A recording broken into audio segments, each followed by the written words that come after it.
안녕하세요. 오늘도 찾아주셔서 감사합니다. 오늘은 충청남도 아산에 거주 중인 이용임 할머니가 보내주신 사연입니다. 무슨 일이 있었는지 제보된 사연 바로 읽어드리겠습니다. 들어보시고 이용임 할머니께 따뜻한 위로든 따끔한 조언이든 해 줄 수 있는 말이 있으면 말씀해 주시길 바랄게요. 이야기를 들으시면서 여러분의 경험에 비추어 볼 때 이런 상황을 어떻게 해결하셨는지, 혹은 주변에서 비슷한 경험을 한 분이 계셨다면 그분들은 어떻게 대처하셨는지 공유해 주시면 좋겠습니다. 좋아요와 구독 그리고 알림 설정 눌러주시면 올라오는 사연 함께 들어보실 수 있습니다. 그럼 사연 바로 읽어드리겠습니다. 안녕하세요. 우여곡절 많은 60여 년의 인생을 살아온 여자입니다. 살면서 어떤 일들은 무슨 수를 써서라도 해야만 하죠. 그냥 그게 옳고 그래야 하기 때문에 나중에 후회하지 않기 위해 수많은 희생과 노력을 해서라도 해야만 하는 그런 일들이 있습니다. 하고 나서도 이게 과연 최선이었을까? 맞는 일이었을까? 고민을 수없이 하게 되지만 시간이 흐른 뒤에 역시 하길 잘했다는 생각이 들면 그때야 비로소 내 인생이 틀리지 않았다는 확신을 얻게 됩니다. 저는 이번에 제 인생의 가장 큰 선택이 결코 틀리지 않았다는 것을 확인했고, 이 이야기가 여러분의 미래에 커다란 교훈이 되었으면 해서 이렇게 사연을 보내게 됐어요. 제 인생을 돌아보면 그렇게 이타적인 삶은 아니었다고 말할 수 있겠네요. 적당히 착하게 살았고, 적당히 제 실속을 챙기고, 적당히 뻔뻔하게, 그렇게 적당히 베풀면서 살아왔습니다. 어찌 보면 어정쩡하게 살았다는 생각도 들곤 했어요. 30에 만나 결혼한 남편은 늘 봉사나 기부를 숨 쉬듯이 하는 사람이라 지하철에서 자리를 양보하거나 길에서 쓰레기를 줍는 저를 덜 이타적인 사람으로 보이게 하기도 했습니다. 친절과 헌신에는 정량과 기준이 없으니 그저 나중에 후회 없이 많이 하자는 마음으로 살았죠. 그런데 그런 적당했던 제 인생에 마치 신이 앞으로도 적당히 살 거냐고 테스트라도 하듯이 커다란 전환점이 찾아왔어요. 어느 초저녁에 초등학생인 아들이 밥은 안 먹고 치킨을 한 사코 시켜달라고 시위를 해서 2마리를 시켜온 가족이 저녁 대신 치킨을 뜯었습니다. 그런데 많이 먹을 거라고 2마리를 시키라고 한 아들이 3조각을 먹고 배가 부르다고 방으로 들어가 게임을 하더군요. 저도 남편도 입이 짧아서 애매하게 남은 치킨을 모아 음식물 쓰레기로 버리기 위해 나갔습니다. 그 당시 살던 집은 단독주택이었고 골목에 바로 분리수거 통과 음식물 쓰레기통이 있었어요. 음식물 쓰레기통 앞에서 서서 뚜껑을 열려고 하는데 뭔가 이상하더라고요.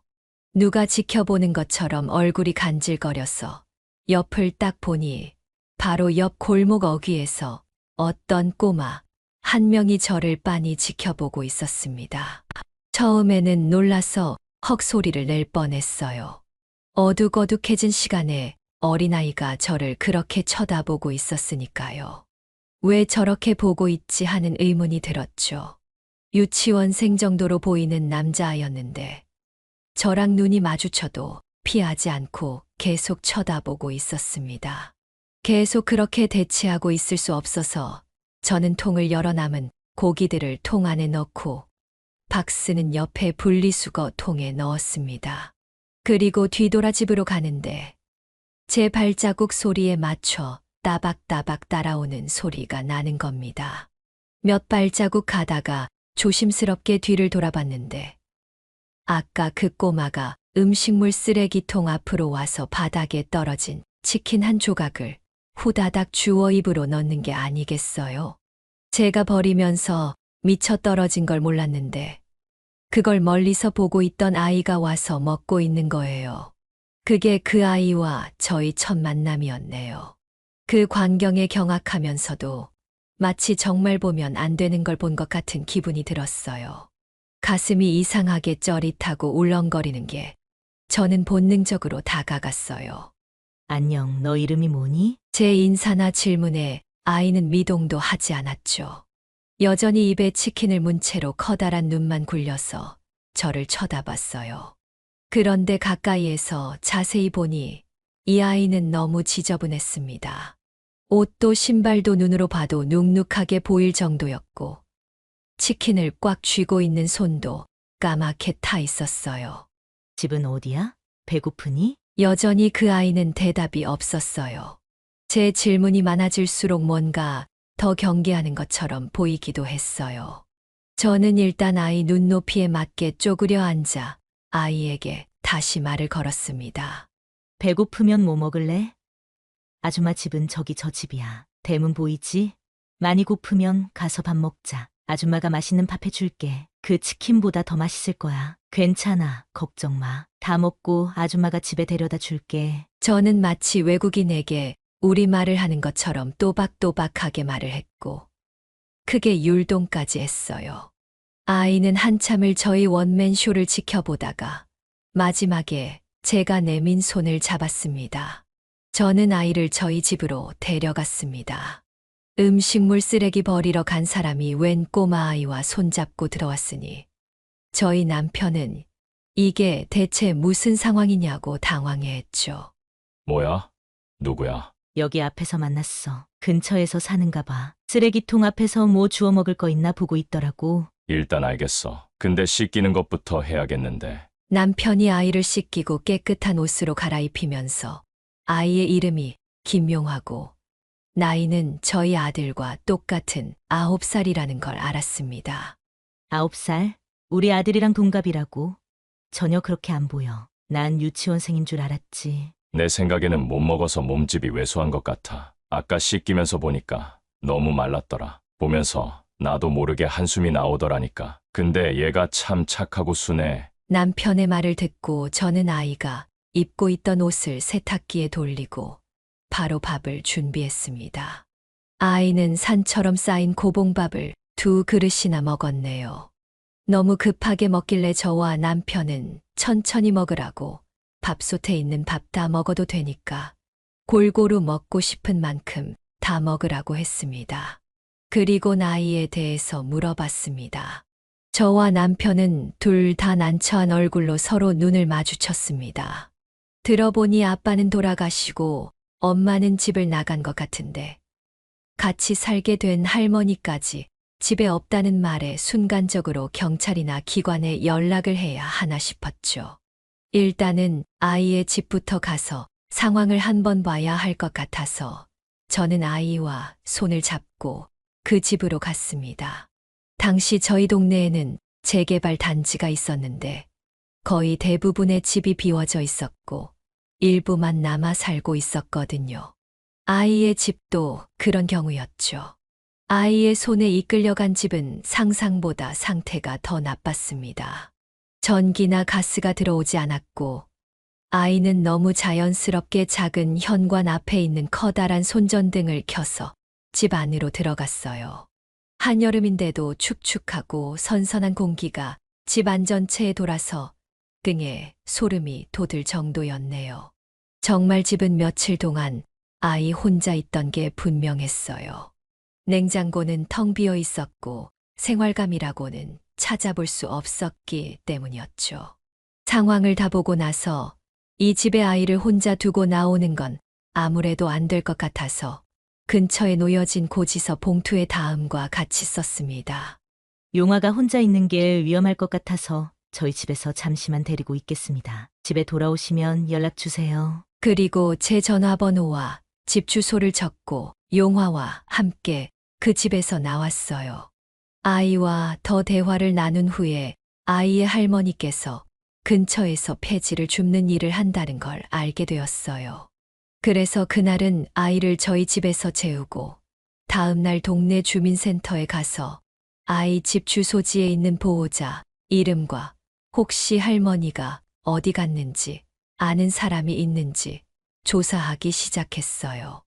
그렇게 반나절이 지나 이틀 전에 동네 골목에서 폐지 리어카와 자동차가 충돌해서 사고가 났고 그 리어카 주인이 바로 아이의 할머니라는 걸 알아냈네요.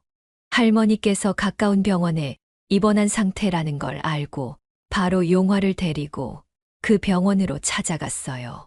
할머니께서는 아직 정신을 차리지 못하셔서 손주의 안위를 누군가에게 부탁할 수 없는 상태였고 아이는 그렇게 며칠 동안 혼자 방치됐던 겁니다. 나중에 정신을 차린 할머니께서는 아이를 데리고 온 제게 자초지정을 듣고 정말 고맙다고 하셨어요. 제가 사경을 헤매면서도 계속 용화 걱정을 했어요. 라며 울먹이셨죠.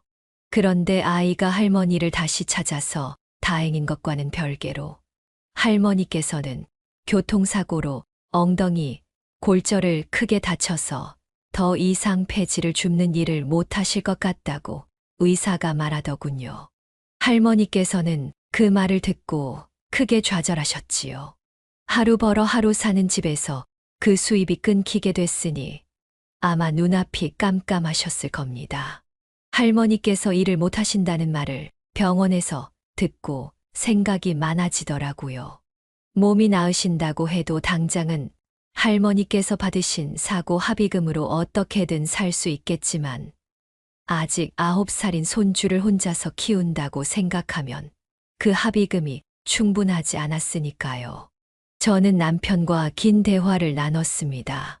근본적이지는 못해도 좀 용화가 살기 편하게 도움 줄 수 있을까? 당신 진짜 용화한테 빠졌구나. 어디서 마음이 그렇게 가게 된 거야? 얘가 딱하잖아. 아, 모르겠어. 그 쓰레기통 앞에서 누가 버린 음식 주저함도 없이 바로 주워 먹는 그 간절함을 봐서 그런가?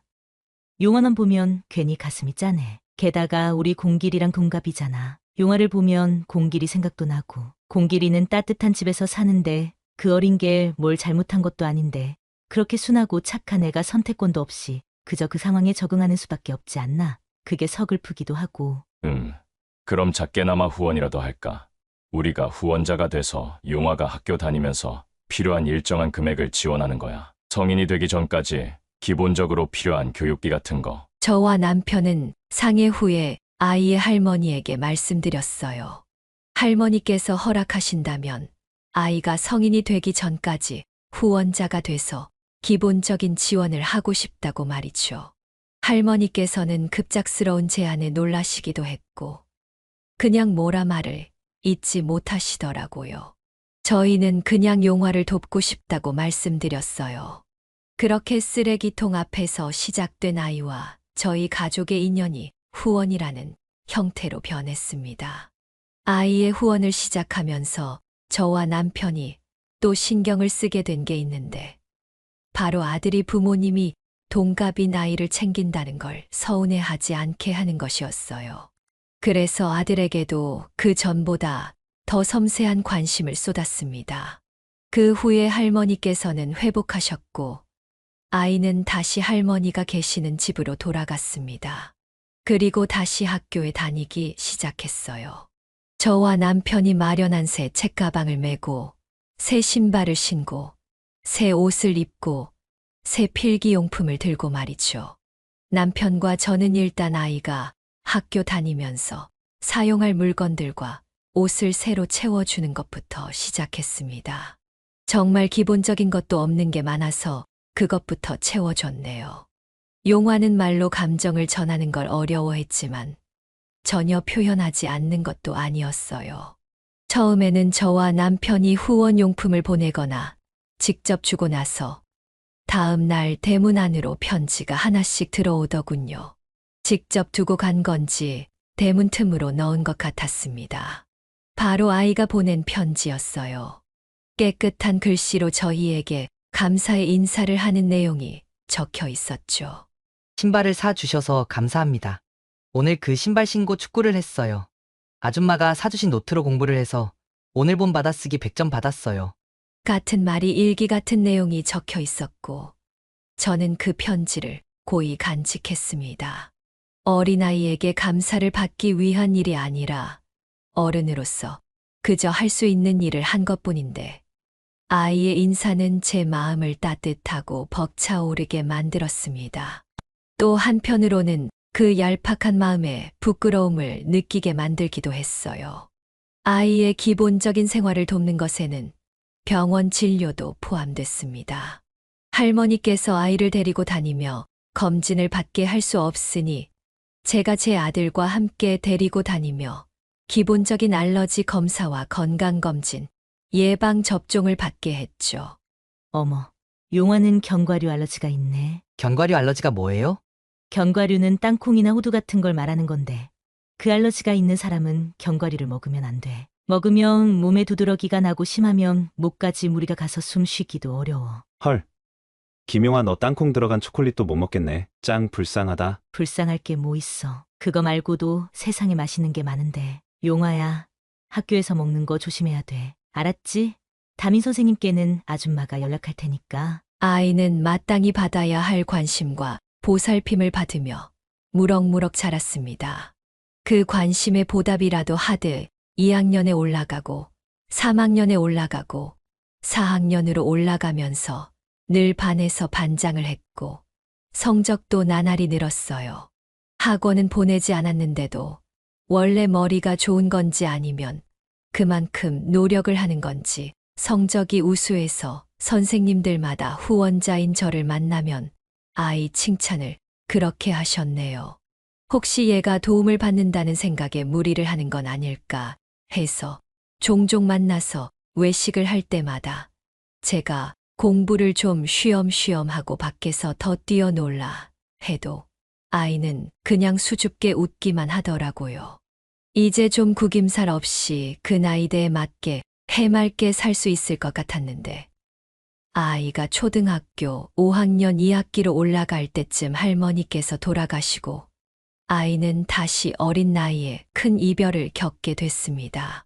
할머니께서는 돌아가시기 전 혼자 두고 가는 손주가 끝내 마음에 걸리셔서 원래 부탁은 하지 않으셨던 분이 제 손을 꼭 잡고 말씀하셨어요. 내가 우리 나리 씨한테 너무 고마운 게 많아요. 내가 그동안 빚을 많이 졌어. 우리 용화가 요새 웃고 사는 게 다 나리 씨 가족 덕분이에요. 우리 불쌍한 용화, 내가 매일같이 나 죽으면 어떻게 하나 늘 걱정하고 있어요. 나리 씨, 이 늙은이가 염치도 없이 딱 하나 부탁할 게 있어요. 우리 용화, 제발 나 죽어서도 외롭지 않게 해줘요. 내가 이렇게 부탁할게요. 아이의 할머니 장례식이 끝나고 그 말을 곰곰이 생각해 봤어요. 지금 내가 순간의 감정에 휘둘리는 게 아닌가, 충동적인 선택이 아닐까 하고요. 그리고 남편에게 말을 꺼냈죠. 용화를 아예 양자로 들여오는 게 어떨까? 남편 또한 제가 말하기 전에 혼자 생각하고 있었더라고요. 그게 맞는 거라고 생각했어요. 이미 아이의 후원을 시작할 때부터, 아니, 집에 들이고 밥을 먹였을 때부터 그저 가벼운 마음으로 일시적인 도움을 주려던 게 아니었거든요. 그날 아이를 저희 집에 들였을 때 아이는 이미 저희 부부의 마음속으로 들어온 겁니다. 하지만 그게 맞는 일이라고 해도 일단 입양을 하기 전에 생각해야 할 것이 너무 많았어요. 일단 아이가 저희와 한 가족이 되는 걸 받아들일 수 있는지 알아봐야 했고, 또 저희는 아들의 의견도 들어야 했으니까요. 저희 아들은 용화와 친하지 않았거든요. 오히려 조금 무시하는 경향이 있어서 제가 매번 주의를 줬으니까요. 다행히 혼자 남은 아이에게 앞으로 저희 가족과 함께 살고 싶은지 물어봤을 때 아이는 그러고 싶다고 조심스럽게 대답했어요. 그에게 원치 않는다면 호칭을 엄마나 아빠라고 안 불러도 된다고 했지만 용화는 쉽게 저와 남편을 엄마, 아빠라고 부르기도 했습니다. 문제는 저희 아들이었어요. 처음에 입양 얘기를 꺼냈을 때 아들은 크게 문제를 삼지 않았어요.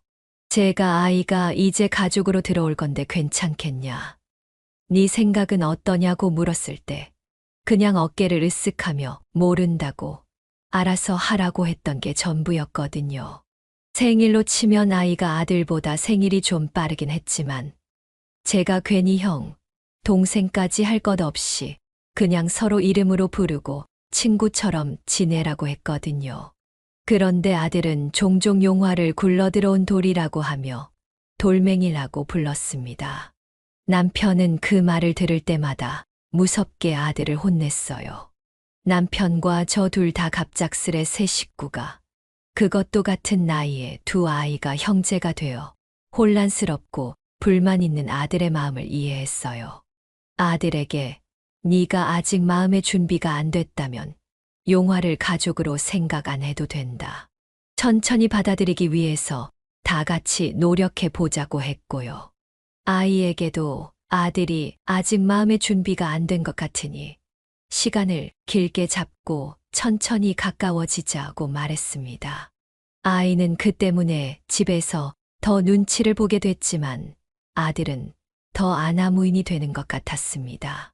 그저 시간이 치료해 줄 거라고 생각했어요. 저도 남편도 아이들과 대화를 많이 하고 노력하면 언젠가 아들도 아이를 가족으로 받아들이고 정말 한 가족이 될 수 있을 거라고요. 그런데 정말 처음으로 아이를 양자로 입양한 게 잘못된 선택이 아니었을까 하는 고민을 하게 된 사건이 터졌습니다. 아들과 아이가 중학교 2학년에 올라갔을 때 학교로부터 연락을 받았어요. 아들이 학교 폭력의 가해자이고 또 아이가 학교 폭력의 피해자가 되었다고 말이죠. 처음에는 그 둘이 연관 있는 사건이라고 생각을 못했어요. 그런데 알고 보니까 아들이 학교에서 아이를 괴롭혔다고 하더라고요. 서로 다른 반이었는데 저희 집안 사정을 알고 있던 아이의 담임 선생님이 괴롭힘 현장을 발견하고 제게 연락을 한 거예요.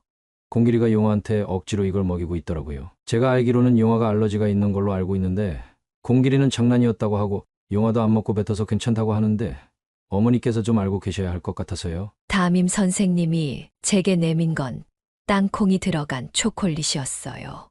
순간 어지러웠습니다. 내가 그저 난 객기로 능력도 안 되는데 아이를 입양했나?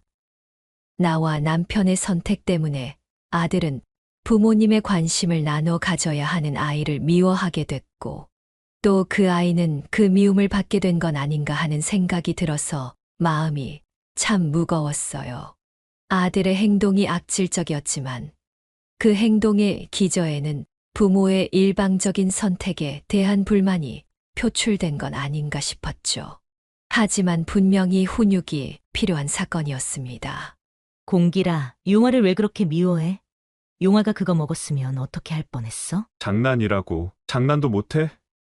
엄마, 형제처럼 사이좋게 지내라며. 그게 어떻게 장난이야? 다른 애들이 너한테 그러면 너도 그거 장난이라고 생각했을까? 엄마가 처음에 뭐라고 했어? 네가 원치 않으면 용화를 가족으로 생각 안 해도 된다고 했잖아. 그냥 한 지붕 아래 사는 또래 친구라고 생각하라고 했잖아. 네가 받아들일 때까지 이 아빠도 엄마도 용화도 기다린다고. 근데 왜 그렇게 용화를 못 괴롭혀서 안달이야? 용화가 무슨 잘못이 있어? 저도 남편도 아들을 기다려주고 어떻게 해서든 대화를 하려고 했지만 별다른 변화가 없었어요. 아이와 아들은 절대 친해지지 않았고 종종 아들은 아이를 괴롭혔죠. 그럴 때마다 아이에게 미안하다며 공길이가 너무 못살게 굴지? 라고 물으면 아이는 조용히 이렇게 말했어요. 괜찮아요. 공길이도 이해해요.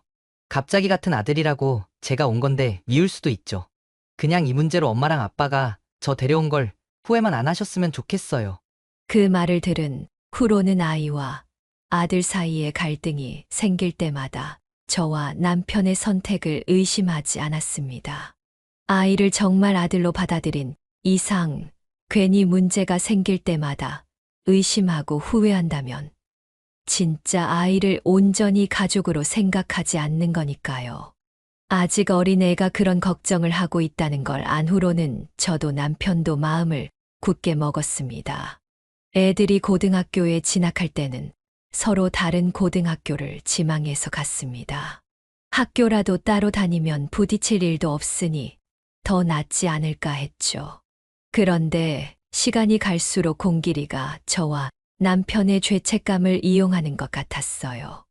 애들이 고등학교를 졸업했을 때 공길이는 성적에 맞춰서 지방 전문대에 진학했고 용화는 서울에 있는 꽤 유명한 법대에 진학했습니다.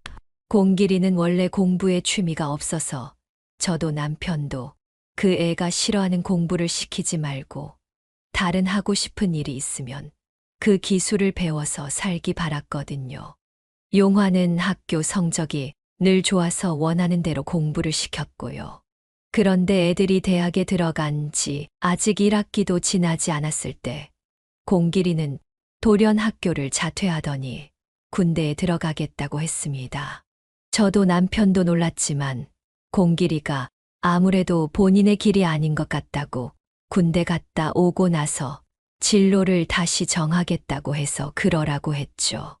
그렇게 군대를 갔다 온 공길이는 저희 부부에게 식당을 차리고 싶다고 손을 벌렸어요. 대학교도 자퇴했으니까 3년 학교 다닐 등록금 그냥 현금으로 주세요. 그럼 그걸로 알아서 식당 차릴게요. 군대에서 만난 친구랑 같이 대학가에서 술집이나 창업하려고요. 저는 공길이에게 너무 성급한 거 아니냐고 좀 더 생각해 보라고 했지만 공길이는 막무가내였어요. 본인을 설득하는 저와 남편에게 공부 잘하는 아들한테는 돈 주는 게 안 아깝고 공부 못하고 지방 전문대 다니다 자퇴한 아들한테는 투자하기가 그렇게 아깝냐라고까지 했죠. 결국 저희는 공길이에게 사업 자금을 줬습니다. 공길이가 건방진 말을 한 건 맞지만 저도 남편도 늘 마음 한편에는 공길이에 대한 죄책감이 있었거든요. 어쨌든 저와 남편의 선택 때문에 공길이가 부모에게 받을 관심을 나눠받아야 했던 게 사실이었으니까요. 그렇게 공길이는 원하던 대로 대학가에 술집을 차렸고 용화는 로스쿨에 들어갔습니다. 처음에는 학비가 너무 비싸다고 로스쿨 안 가고 그냥 취업하겠다고 했는데 저와 남편이 극구 말리며 설득했죠. 법대까지 갔는데 그만두면 아깝잖아. 원래 변호사 되고 싶지 않았어? 용화는 결국 로스쿨에 다니면서 밤낮 없이 공부하느라 집에 들어오는 시간이 적었고 공길이는 자취를 시작했습니다. 얼마 안 있어 예상치 못한 소식을 들고 오더라고요. 바로 결혼을 한다는 소식이었어요. 술집에서 알바하던 알바생인데 연애한 지 반년 정도 됐고 이번 연도에 결혼할 거예요. 순식간에 결혼까지 하더니 결혼하고 나서 몇 달 안 돼 임신 소식까지 들려왔습니다. 속전속결로 후다닥 해치운 공길이 덕분에 나이 50의 할머니 소리를 듣게 됐네요. 하지만 며느리도 손주도 참 예뻤습니다. 어린 며느리가 애틋하기도 했고 어린 만큼 질문도 많고 모르는 것도 많아서 귀엽기도 했어요. 그런데 그 어리숙함이 끝내 독이 되더군요. 처음에는 그 미숙함이 그저 나이에서 오는 어려움이니 나아지겠지 하고 넘어갈 만한 일이라고 생각했는데 그건 나이에서 오는 미숙함이 아니라 그냥 며느리의 타고난 성격이더라고요. 며느리에게 먼저 연락을 받는다거나 시댁에 자주 오길 바라는 건 한 번도 없었습니다. 저희 부부는 제사도 안 지내서 그냥 명절에 만나서 외식을 하든 집에서 같이 밥 한 끼 먹는 걸로 만족했고 무소식이 희소식이라고 종종 서로 생각나면 연락하는 정도가 적당하다고 생각했어요. 그런데 하루는 며느리가 저희 집에서 갓김치를 먹고 너무 맛있다고 친정어머니가 갓김치를 정말 좋아하신다고 하더라고요. 저희 집도 사 먹는 김치였는데 김치를 새로 주문하러 갈 때 그 김에 사돈댁에도 보내려고 며느리에게 주소를 묻기 위해 전화를 했죠. 그런데 전화가 안 되더라고요. 2번 정도 했는데 안 받길래 그냥 문자로 김치 주문하러 가는데 사돈댁 주소 좀 문자로 남겨주렴 하고 보냈습니다. 그런데 그날 밤 공길이에게서 전화가 왔어요. 엄마, 오늘 유자한테 전화했어요? 그래. 했어. 유자 친정 주소 좀 물어보려고. 엄마, 유자한테 전화 좀 하지 마세요. 유자가 엄마 전화만 오면 가슴이 떨린다고 하잖아요. 부담스럽다고. 뭐? 내가 몇 번을 했다고 그래? 그리고 내가 평소에 유자한테 전화를 얼마나 하는데 오늘 한 것도 거의 몇 주 만에 한 것 같은데 근데 유자가 왜 엄마가 부재중 전화 남겼다고 그렇게 떨죠. 아무튼 유자한테 연락 좀 자제해 주세요. 저는 정말 어이가 없었습니다. 시집살이를 시키기는커녕 성가시게 한 것도 아닌데 먼저 본인 입으로 친정에 보내고 싶다고 한 김치를 보내준다고 주소를 묻는 것도 싫다니. 저도 에너지 낭비할 것 없이 그냥 아예 신경을 꺼버렸죠. 그런데 어처구니가 없는 게 나중에 또 그 김치 보내달라고 따로 연락이 왔어요. 참나, 그냥 문자로 그 김치 파는 가게 주소만 보냈습니다. 정말 문제는 따로 있었어요. 로스쿨에 들어갔던 용화가 변호사 시험을 막 앞두고 있을 때였습니다. 저도 남편도 큰 시험을 앞둔 용화 걱정에 매일 기도하는 마음으로 예민해져 있었는데 그때쯤 공길이가 저희 부부에게 손을 벌리는 게 늘어만 가더라고요. 원래 종종 금전적인 도움을 요청한 적이 많았는데 그때마다 저나 남편이나 할 수 있는 한에서는 도와줬습니다.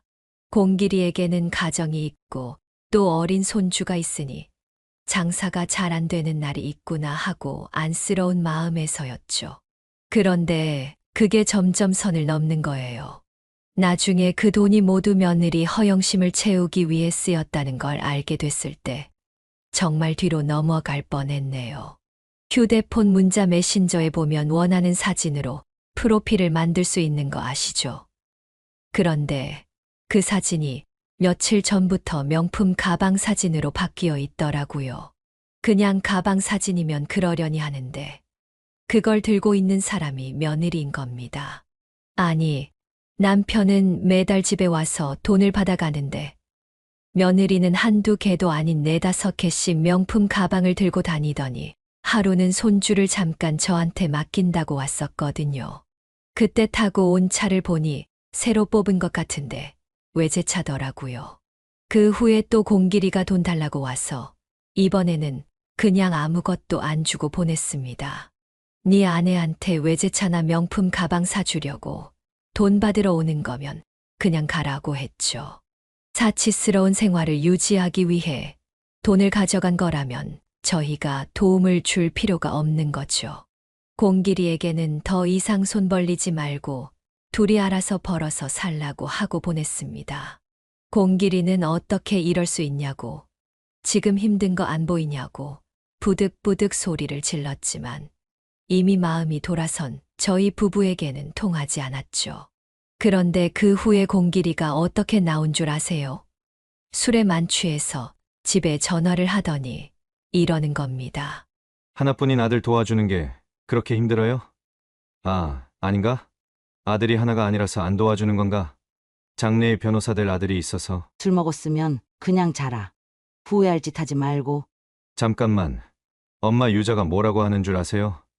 부모가 돼서 도와줄 돈도 안 준다고. 우리 집 떨거지 집안이래요. 본인들은 뻔히 알면서 안 준다고. 마음이 거지 집안이래요. 나 이렇게 돈 없는 인간인 줄 알았으면 유자가 나랑 안 만났을 거래요. 진짜 거렁뱅이 같은 게 누군지 생각 좀 해봐라. 그만 끊는다. 너 이렇게 부모도 못 알아보고 술 주정할 거면 아예 연락하지 마. 그 말도 안 되는 통화 이후에 저는 따로 며느리를 만나서 얘기를 했습니다. 애들 집 근처 커피숍까지 가서 며느리에게 이제 공길이한테 일체 금전적인 도움 주지 않을 거니까 그렇게 알라고 했죠.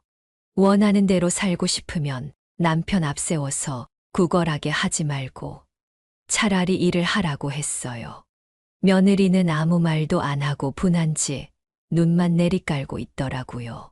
그런데 그게 거대한 후폭풍을 불러왔습니다.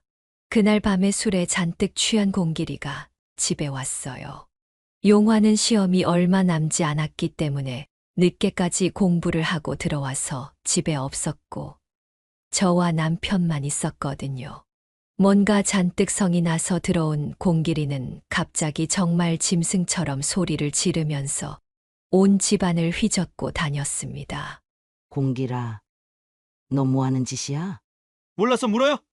엄마가 유자한테 가서 이상한 소리 했다면서요. 유자가 지금 나랑 못 산다고 하잖아. 나같이 시댁도 무능력하고 꼰대 같은 집안하고는 못 산대. 이거 어떻게 할 거야? 책임져. 며느리한테 무슨 소리를 들은 건지 저 때문에 이혼하게 생겼다고 고래고래 소리를 지르면서 집에 있는 화병을 들어 깨고 탁자를 밀어 넘어뜨리고 나중에는 아예 식탁까지 엎드려서 남편이 말렸더니 부모도 못 알아보는 건지 남편까지 밀고 옆에 있던 저도 밀치려고 하는 겁니다. 그걸 본 남편이 머리끝까지 화가 나서 처음으로 곰길이의 뺨을 내리쳐 버렸네요. 너 당장 이 집에서 나가. 너 같은 아들 둔 적 없다. 아내 말 하나에 이리저리 휘둘려서 부모도 못 알아보고. 네가 그러고도 사람 새끼야? 우리가 널 어떻게 키웠는데? 행여 나중에 원망하고 상처받을까? 나랑 네 엄마가 얼마나 참으면서 살았는데. 이 은혜도 모르는 놈, 당장 나가. 아, 그러셨어요? 죄송하게 됐네요. 나도 이렇게 그지 같은 집구석 제발 떠나고 싶었어요. 곰길이는 마지막으로 식탁 의자를 발로 꽝 차더니 집을 나갔습니다. 저와 남편은 행여 집에 온 용화가 난리가 난 집을 보고 공부에 집중 못하고 걱정할까 싶어서 화를 낼 틈도 없이 집 청소를 했네요. 바닥에 깨진 유리병을 치우면서 어쩌다 이렇게 된 건지 곰길이는 정말 용화를 데려온 이후부터 점점 멀어지다가 저런 인간으로 성장하게 된 건지 생각했습니다. 정말 그렇게 안 되게 하기 위해 저도 남편도 노력했는데 그게 다 헛수고가 된 건지 하는 생각에 마음이 참 무거웠어요. 그런데 가뭄의 단비가 온다고 그렇게 어려운 상황 속에서 저희 집에 기쁜 소식이 날아왔습니다. 용화가 변호사 시험에 합격해서 그렇게 바라던 변호사 자격증을 따게 된 거예요. 합격 발표 당일에 용화는 합격 소식을 전하면서 저와 남편에게 절을 하면서 말했어요. 엄마, 아빠, 저를 살려주셔서 감사합니다. 그날 엄마랑 아빠가 저를 살려주셔서 제가 모든 걸 이룰 수 있었어요. 정말 감사합니다. 쓰레기통 앞에서 만났던 용화가 이제 김용화에서 손용화가 되어 제 아들이 되고 어엿하게 본인의 꿈을 이루다니 기쁨과 보람보다도 그저 지금까지 묵묵하게 버텨준 용화가 애틋하고 또 고맙기만 했습니다. 또 용화의 성공이 빛날수록 괜히 곰길이에 대한 생각이 복잡해지더군요. 그렇게 용화가 시험에 합격하고 작은 변호사 사무실에 들어갔을 때 생각지도 못한 난관이 저희 가족을 덮쳤어요. 남편이 말기 암 판정을 받은 겁니다. 이미 2기가 지나서 간과 담낭까지 퍼진 상태라 손을 쓸 수가 없었죠. 담낭암은 암 중에서도 초기 증세를 알아차리기가 어렵다고 하는데 불행하게도 남편이 그런 경우였어요. 남편에게 남은 시간은 고작 반년도 안 됐죠. 용화는 남편의 암 진단 소식을 듣고 막 들어간 변호사 사무실을 그만두었습니다. 그리고 남편 옆에서 간병을 시작했습니다. 엄마가 혼자 아빠를 어떻게 돌봐요? 아버지 부축하는 것도 힘들어 하시면서 제가 아빠 옆을 지킬게요. 용화도 저도 남편 옆에 꼭 붙어서 조금이라도 더 남편의 고통을 덜어주기 위해 모든 노력을 했고 조금이라도 같이 시간을 보내면서 좋은 기억을 남기기 위해 노력했어요. 남편의 컨디션이 좋은 날에는 밖으로 나가기도 했고 컨디션이 안 좋아지면 용화가 남편을 부축하기도 했죠. 남편은 그해 겨울에 세상을 떠났습니다. 남편은 절대 후회가 없다고 용화 변호사 되는 것 보고 가서 다행이라고 했고 제게 고맙다고 제가 그간 남편의 삶을 완성시켰다고 말하고 눈을 감았습니다. 곰길이도 남편의 장례식에 참석해서 자리를 지켰습니다.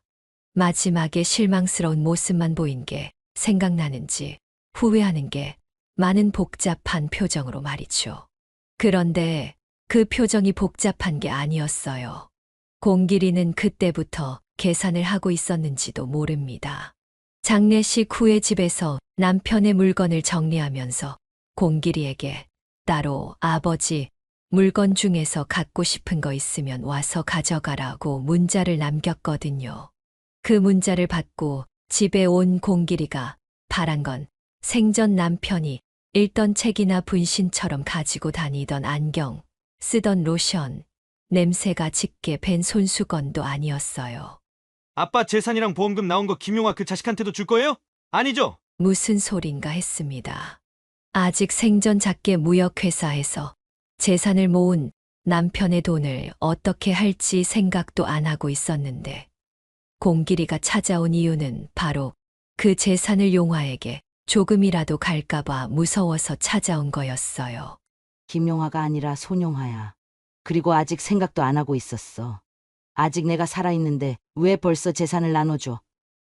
또 돈 얘기할 거면 차라리 오지 마라. 그게 엄마 재산도 아니잖아요. 나도 받을 권리 있다고. 보험금이라도 나눠주든가. 저는 그대로 공길이를 쫓아냈어요. 줄 돈은 하나도 없다고 돈 얘기 너한테 할 만큼 했으니 2번 다시 하지 말고 할 거면 아예 오지도 말라고 소리를 지르며 쫓아냈어요. 그런데 공길이는 끈질겼어요. 당장 돈에 눈이 먼 괴물이 된 것처럼 집에 찾아와서 저를 위협하는 일이 잦아졌어요. 경찰을 부른다고 해도 부르라며 아주 배짱을 부리는데 그러다가 끝내 제게 폭력까지 쓰더군요. 매번 위협하더니 이제는 아버지가 없는 집에서 어머니 혼자 있으니 분간을 못하고 고삐가 풀려 덤비는 겁니다. 사업이 힘드니 일단 1억만 내놓으라고. 저를 밀치고 물건까지 던져서 맞아 넘어지고 멍도 들었네요. 다음에 올 때까지 보험금 현금으로 준비하라고 으름장을 놓고 갔는데 저게 내 배 아파 낳은 자식이 아니라 빚쟁이 같다는 생각에 어찌나 서러운지 바닥에 앉아 공길이가 던진 물건을 주워 정리하고 있는데 그때 마침 용화가 집으로 들어오는 겁니다. 제가 마중을 나가면서 살짝 발목을 절었는데 집으로 들어오던 용화의 얼굴이 굳어졌습니다. 엄마, 왜 그래요? 뭔가 이상하다는 걸 눈치챈 용화가 집 안으로 들어와 바닥에 널브러진 물건들을 보더니 제게 다가와 천천히 저를 살펴보더군요. 그리고 팔목에, 목에 난 상처를 보고 표정이 무섭게 변하더니 말했습니다. 이거 손공길이죠? 와서 엄마한테 폭력까지 휘둘렀어요? 그 성격 알잖니.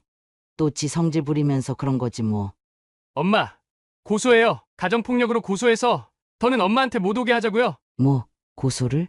제발 제 말 좀 들어주세요. 그리고 그걸로도 만족 못해서 매번 아버지 재산 거덜낼 때까지 계속할 거고요. 어떻게 매번 엄마를 이렇게 만들어요? 제 핑계만 대면서 엄마랑 아빠 죄책감 건드리면서 지들 이익만 챙긴 놈 더는 가만히 못 둬요. 엄마, 저도 엄마 자식이잖아요. 아빠도 이제 안 계신데 제가 엄마 지킬 수 있게 해주세요. 이렇게 저도 더 이상 돈을 요구하고 폭력까지 휘두르는 아들을 두고 볼 수 없어서 용화의 말을 듣고 공길이를 고소했습니다. 가정폭력과 폭행으로 말이죠. 그 당시 다시 변호사 사무실에 들어갔던 용화의 도움을 받아서 고소를 진행했어요. 그런데 고소를 진행하면서 전혀 상상도 못했던 걸 알게 됐고 정신이 아득해졌습니다. 엄마, 오늘 고소장을 준비하다가 저희 사무실 직원이 알아낸 건데 공길이 앞으로 구속 절차 진행 중인 게 있다고 하던데요. 사기 혐의로 형사 고소된 게 3건이나 된대요. 2억 정도 되는 금액 사기를 쳤다고 하는데요. 알고 보니 제가 고소하기도 전에 공길이는 이미 감옥에 갈 위기였어요. 제게 돈을 달라고 했던 것도 그 합의금을 어떻게든 해결해서 감옥에 가지 않기 위해서였던 거죠. 그런데 민사고소가 아니라 형사라니 구속을 피할 수 없을 거라고 용화가 그러더군요. 나중에 며느리에게까지 연락이 와서 제게 제발 도와달라고 합의금이랑 또 고소 좀 취하해 달라고 싹싹 비는데 다 업보라고 하고 무시했습니다. 그런데 참 악독하게도 부지런했던 게 제가 신분증을 분실한 적이 있었거든요. 그런데 공길이가 그 신분증으로 휴대폰을 개통해서 그걸로 은행 대출까지 신청한 거 아시나요? 정말 말이 안 되죠.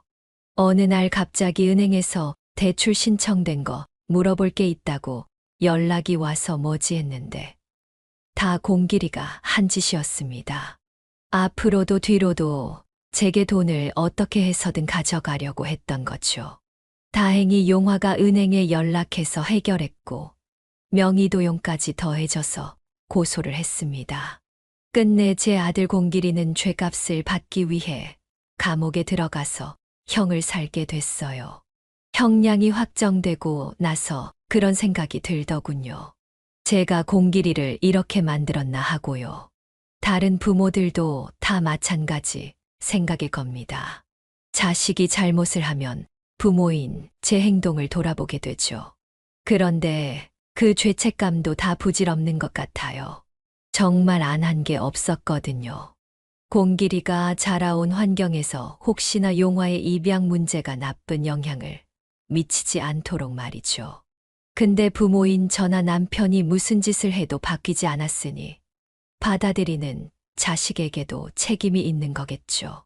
공길이는 30이 다 되도록 계속 제 죄책감을 이용해서 편하게 살려 했으니 이제 그 업보를 받는 거라고 생각합니다. 그리고 부모로서 이제라도 공길이가 정신을 차릴 수 있게 책임을 졌으면 하고요. 지금은 용화가 결혼을 한 후에 며느리와 함께 셋이 살고 있습니다.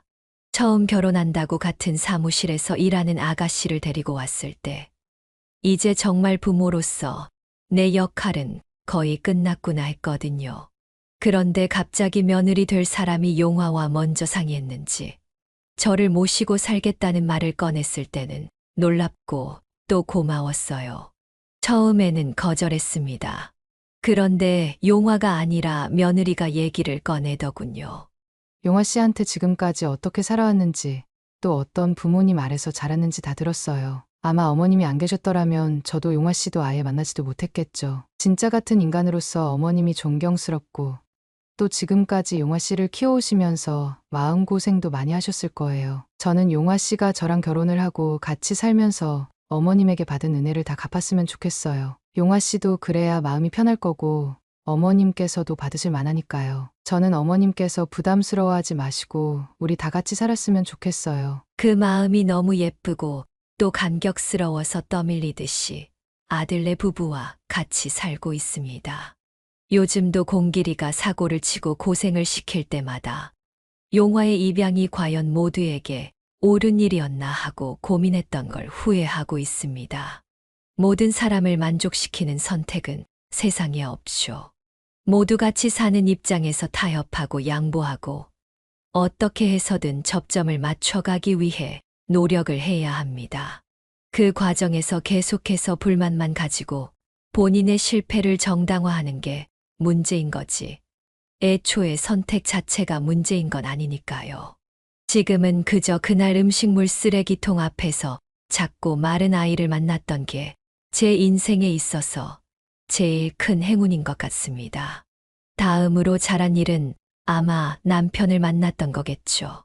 여러분은 아마 저를 미련하다고 생각하실지도 모르겠지만 저는 아직 공길이를 포기하지 않았습니다.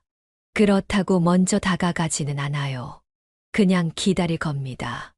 나중에 본인 죄값을 받고 사회에 나왔을 때 정신을 차리고 온다면 두 팔 벌려 환영할 거고, 그래도 정신을 차리지 못했으면 그냥 서로 다른 길을 가는 거겠죠. 그저 부디 어리석은 제 아들 공길이가 본인의 문제가 뭔지 알고 제발 상황 탓을 하지 않는 사람으로 변했으면 좋겠네요. 그날까지 저는 용화와 또 며느리와 좋은 추억을 쌓아가며 살아가려고 합니다. 제 이야기를 끝까지 들어주셔서 정말 감사합니다. 여러분께서도 부디 인생을 바꿀 만한 선택을 하시고 의심도 후회도 하지 않으셨으면 합니다. 여기까지가 이용임 할머니의 사연인데요. 여러분은 어떻게 들으셨나요? 이 사연은 이용임 할머니가 보내주신 사연으로 사연자님의 입장에서 작성되어서 이용임 할머니님께 유리하게 작성되었을 수도 있습니다. 같이 댓글로 의견 나누어 보았으면 합니다. 이용임 할머니의 사연 영상이 주는 교훈이 유익하시다면 좋아요와 구독, 그리고 다른 지인에게 공유 부탁드리며 저는 그럼 다음 사연에서 뵙겠습니다.